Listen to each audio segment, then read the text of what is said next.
C'est-à-dire que le journaliste est un témoin du temps. Il raconte ce qu'il fait, il raconte le présent. Le scénariste essaye de raconter le vécu des autres, le vécu de protagonistes qu'il met en scène, etc. C'est-à-dire qu'en fait, l'un parle au présent et l'autre parle au passé, c'est tout. Mais les hommes vivent d'une certaine façon, le cinéma essaye de montrer le vraisemblable et le journaliste cherche le vrai.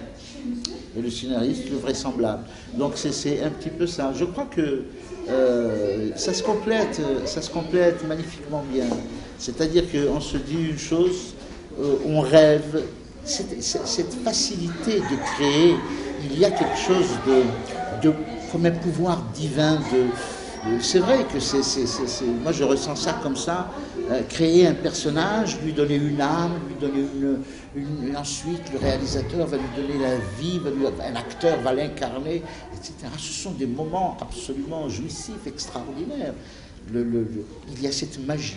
Bon, c'est vrai que le scénariste, je ne sais plus qui c'est qui disait que le scénariste est le premier trahi, la plus grande déception.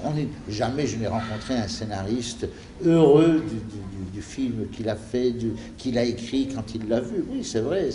Mais il y a quand même cet aspect de la chose qui est extraordinaire, que cette magie de donner naissance à quelque chose, de faire vivre quelque chose, c'est très beau ça. C'est ce que j'aime.